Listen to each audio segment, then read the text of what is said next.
Now, you don't need to look at the polls to know that the anointed one is losing this election. One only needs to listen to what he's been out there campaigning about and saying on the campaign trail. As a brand new RNC ad points out, he is by no means interested in discussing his failed record, and he's certainly not tackling any matters of substance.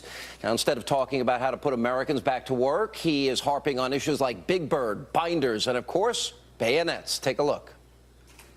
Let me tell you what you don't deserve. You don't deserve a bunch of name calling. You got to name this condition, Romnesia. You don't deserve a bunch of mudslinging with sketchy deals. You won't get that from my campaign. You might have Romnesia.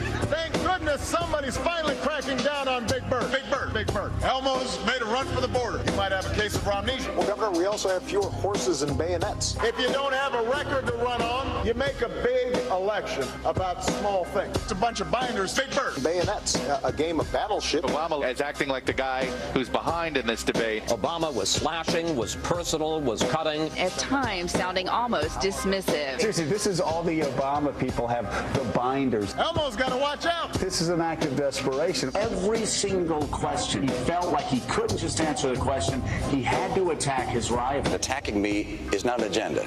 America must lead. And for that to happen, we have to strengthen our economy here at home. You can't have 23 million people struggling to get a job. And if you come down with a case of Romnesia, I'm not a medical doctor, but I... And joining me now with reaction, the author of the New York Times bestseller, Here Come the Black Helicopters, former Clinton advisor Dick Morris. Big Bird, binders, and bayonet. That cracked me up. Yeah, that's right. Well, it's better than my old boss. You could add bimbos to it. Oh. But look, I think that clearly Romney is pulling ahead in the polling. There is a myth out there, which is that he needs Ohio. It would be nice to have Ohio, and he will win Ohio. Mark my word on that.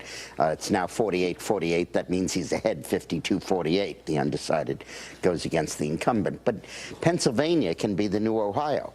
Right now, there are 4 polls, 2 private and 2 public, all of which have Obama down 3 or 4 points in Pennsylvania. Susquehanna and McLaughlin? 2 of Susquehanna and 2 by McLaughlin, who's polling for the Senate candidate, Smith, who's now pulled ahead of Casey. So what you really have now is you have 206 votes that Real Clear Politics gives Romney. That includes the McCain states plus Indiana and North Carolina. Then you take the swing states he's already far ahead in, Florida, Colorado, and Virginia. That puts him at 257. Let me just stop you there. That's 3, 3, and 4, though. It's not like it's a huge margin. No, but it is, because the incumbent's at 44 or 45. That's a 10-point margin. What do you want? Well, no, I'm saying the polls are 3-point lead, 3-point lead, but when it's 48-45, you're going to win at 54. Listen, I don't count votes until they're in, till Fox News projects. Well, I don't assume anything. Well, you know what? If I didn't count votes till the news projects it, I'd be out of a job. I'm a pundit and a pollster. If I didn't give an opinion, I'd be out of a job. Go ahead. But so you have 257 electoral votes when you count that. You need 13 more. Then you have a pool of 90 electoral votes sitting in Pennsylvania, 20, Ohio, 18, Michigan, 15, Wisconsin, 10, Minnesota, 16, Iowa, 6, New Hampshire, 4.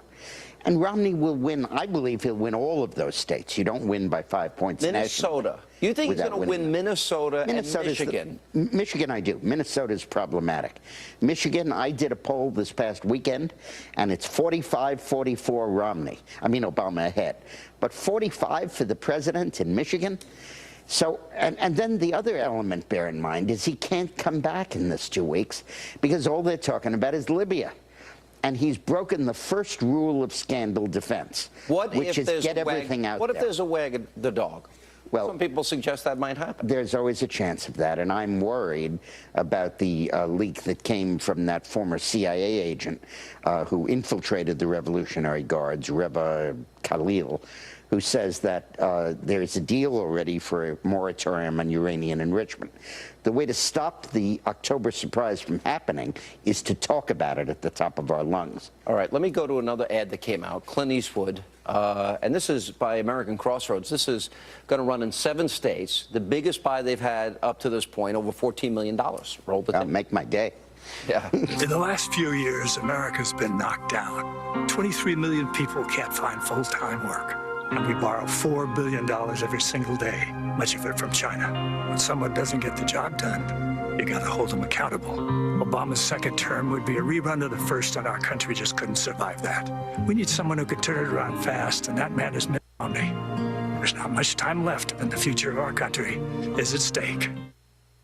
You know what I like the most about that ad is, well, he has one of the greatest presence on camera, but more importantly, he's giving people the okay. It's okay to say, you didn't get the job done, you didn't cut the deficit in half, you didn't get it done in 3 years as you said you would. Yeah. So it's a one-term proposition. Yeah, I think that's useful and I think it's helpful. But I think that essentially what the public is voting on is Obama's inept defense of his record in those 3 debates. I know you think that Romney should have come out swinging on Libya. I think by not doing that, he made Libya not a political issue, but a news story. And the way you defense against a scandal is you get it all out there at once. I admit I might have been wrong. I admit if they really strategically planned that to just let this be Obama's and let this run its course, it may have been very smart. By the way, I want to just mention real quick, we only got a second. Ty Woods was one of the men who was killed among the 4 Americans, a former SEAL. He left behind a widow and a baby boy, 3 months old, I think. And on my website, dickmorris.com, I've been in touch with the widow, and I have a fundraising appeal for a memorial, but really to give the boy something to grow on. The college scholarship. Yeah. Yeah. Well, that's nice. Please do. Yeah. Dickmorris.com? Yeah. Okay. Dick.